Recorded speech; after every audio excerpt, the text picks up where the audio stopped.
എന്താണെന്നറിയോ, ഇറച്ചിയും മീനും ഒക്കെ തിന്ന് ഭയങ്കരമായിട്ട് മടുത്തു അല്ലേ? ക്രിസ്മസും ന്യൂ ഇയറും ഒക്കെ കഴിഞ്ഞ്. അപ്പൊ അതാ നമുക്കൊരു തക്കാളി സാധം ഉണ്ടാക്കിയാലോ, അല്ലെങ്കിൽ തക്കാളി ചോറ്. തമിഴ്നാട്ടിലൊക്കെ ആണെങ്കിൽ അവര് പൊന്നിയരി എടുക്കുക. ഞാനിപ്പോ എടുത്തിരിക്കുന്ന ബിരിയാണി അരി, ബസുമതി റൈസിലും ഉണ്ടാക്കാം. അപ്പൊ ചോറ് വേവിച്ച് വെച്ചിട്ടുണ്ട്. എങ്ങനെ ഉണ്ടാക്കുന്ന നോക്കാം, വായോ. അതിനാവശ്യമുള്ള സാധനങ്ങള് ഞാന് മീഡിയം സൈസ് 2 സവോള ചെറുതാക്കി വെച്ചിട്ടുണ്ട്. ഒരു 4 വറ്റൽമുളക് മുറിച്ച് വെച്ചിട്ടുണ്ട്. കുറച്ച് മല്ലിച്ചപ്പ്, കാഷ്യൂ, അതൊന്നും ആവശ്യമില്ല, നിങ്ങളുടെ കയ്യിൽ ഉണ്ടെങ്കിൽ ഇട്ടാൽ മതി. പച്ചമുളക് അരിഞ്ഞു വെച്ചിട്ടുണ്ട്. ഒരു 5-6 അല്ലി വെളുത്തുള്ളി ചോപ്പ് ചെയ്ത് വെച്ചിട്ടുണ്ട്. ഇതിന് വേണ്ടി നമ്മുടെ തക്കാളി, ഞാനിപ്പോ 2 ഗ്ലാസ് അരിക്ക് 4 തക്കാളി പേസ്റ്റ് ആക്കി വെച്ചിട്ടുണ്ട്. ഇതാ ഇത് കണ്ടോ, 1.5 സ്പൂൺ കടലപ്പരിപ്പ്, 1.5 സ്പൂൺ ഉഴുന്ന് പരിപ്പ്. പിന്നെ വേണ്ടിയത് നമ്മുടെ കടുക്, മഞ്ഞൾപ്പൊടി, ഇച്ചിരി മുളക് പൊടി, കായപ്പൊടി, ഉപ്പ്, വെളിച്ചെണ്ണ വേണ്ട, വെജിറ്റബിൾ ഓയിലോ അല്ലെങ്കിൽ നിങ്ങൾ യൂസ് ചെയ്യുന്ന സൺഫ്ലവറോ എന്താന്ന് വെച്ചാൽ എടുത്താൽ മതി. ഞാനിപ്പം വെജിറ്റബിൾ ഓയിലാണ് എടുക്കുന്നത് കേട്ടോ. കുറച്ച് നെയ്യും കൂടെ വേണം കേട്ടോ. അപ്പൊ നമുക്ക് നോക്കാം. ഒരു പാൻ അടുപ്പ് വെച്ചിട്ടുണ്ട് കേട്ടോ. അതിനകത്തേക്ക് കുറച്ച് വെജിറ്റബിൾ ഓയിൽ ഒഴിക്കും. ഇനി നമുക്ക് ആദ്യം തന്നെ ഇച്ചിരി കടുക് ഇട്ട് കൊടുക്കാം. കടുക് പൊട്ടി കഴിഞ്ഞപ്പം കടലപ്പരിപ്പ് ഉഴുന്നും കൂടെ ഇട്ട് കൊടുത്തു. ഇനി നമ്മള് കടലപ്പരിപ്പ് ഉഴുന്നും മൂത്ത് കഴിഞ്ഞാൽ തീ നന്നായിട്ട് കുറച്ച് വെക്കണം കേട്ടോ. എടുത്തു വെച്ചിരിക്കുന്ന നമ്മുടെ വെളുത്തുള്ളി ഇല്ലേ, ഇട്ട് കൊടുക്കാവേ. വറ്റൽമുളകും കൂടെ ഇടണേ. വെച്ചിരിക്കുന്ന വറ്റൽമുളക്, വെളുത്തുള്ളിയൊക്കെ ഒന്ന് ചെറുതായിട്ടൊന്ന് ചുമന്ന് വരുമ്പം പച്ചമുളക് ഇട്ട് കൊടുക്കണം. സവോളയും കൂടെ അരിഞ്ഞു വെച്ചിരിക്കുന്ന സവോളയും കൂടെ ഇടാവേ. ആ കൂട്ടത്തിൽ തന്നെ ആ കാഷ്യൂം കൂടെ ഇട്ടേക്കാം. ഇനി ഇതെല്ലാം നന്നായിട്ടൊന്ന് വഴരട്ടെ. കുറച്ച് ഉപ്പിട്ട് കൊടുക്കണം കേട്ടോ. ചോറിന് ആവശ്യമുള്ളത് നമുക്ക് പിന്നെ ഇടണം. അപ്പൊ എന്തായാലും ഇതിനുള്ളത് ഈ 2 സവോളയൊക്കെ ഞാൻ 2 ഗ്ലാസ് അരിക്കിട്ട എന്തിനാണെന്നറിയോ? ഒരു സവോളയുടെ ആവശ്യമുള്ളൂ, പക്ഷെ ഞാൻ 2 ഇട്ട എന്തിനാണെന്നറിയോ?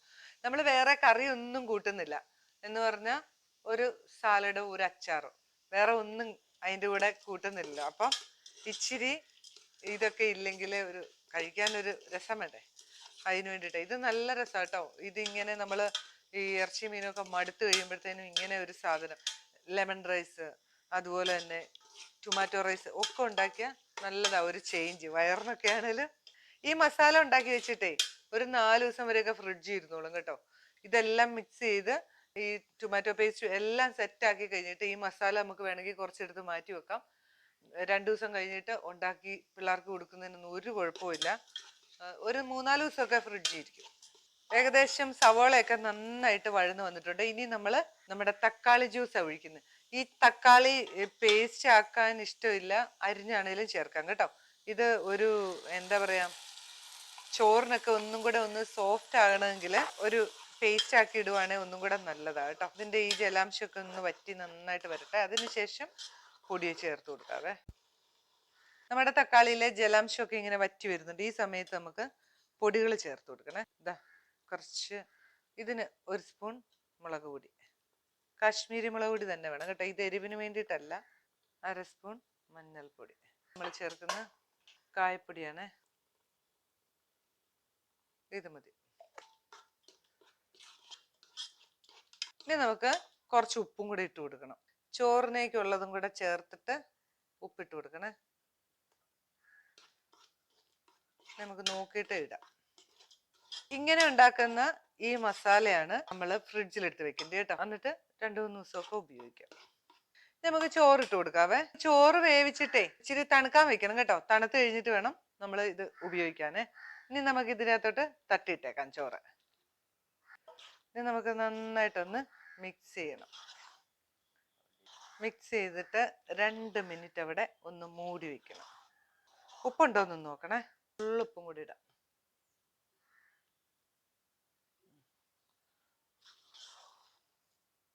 മറ്റേ തവിയൊന്നും ഇടരുത്. തടിയുടെ ഒരു തവിയാണ് ഏറ്റവും നല്ല കേട്ടോ. നമുക്ക് ഇതിനകത്തോട്ട് ചേർക്കാനുള്ളത് മല്ലിയിലയും നമ്മുടെ എടുത്തു വെച്ചിരിക്കുന്ന നെയ്യുമാണ്. ഇതൊക്കെ ഇഷ്ടമുണ്ടെങ്കിൽ ചേർത്താൽ മതി കേട്ടോ. ഞാനിങ്ങനെ പിള്ളേർക്ക് കൊടുക്കുമ്പോൾ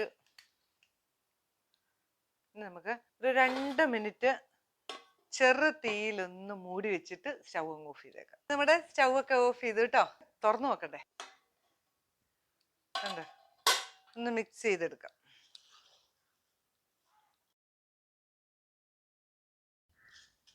അങ്ങനെ നമ്മുടെ തക്കാളി സാദം ഇവിടെ റെഡി ആയിട്ടുണ്ട് കേട്ടോ. എല്ലാവരും ഉണ്ടാക്കി നോക്കണേ. നമ്മൾ ആ തക്കാളി പേസ്റ്റ് ചേർത്തപ്പോഴാണ് കുറച്ചും കൂടെ സോഫ്റ്റ് ആവുക ചോറ്. അതുകൊണ്ട് അരിഞ്ഞിടുന്നതിനെക്കാട്ടി ഒന്നുകൂടെ നല്ലത് പേസ്റ്റ് ആണ്, തക്കാളി പേസ്റ്റ്. അപ്പൊ എല്ലാവരും ഉണ്ടാക്കി നോക്കിയിട്ട് അഭിപ്രായം പറയണം. കുഞ്ഞുങ്ങൾക്കൊക്കെ ഉണ്ടാക്കി കൊടുക്കുകയും ചെയ്യണം കേട്ടോ. അപ്പൊ പുതിയൊരു വീഡിയോ ആയിട്ട് ഞാൻ വരുന്നതായിരിക്കും. ബൈ.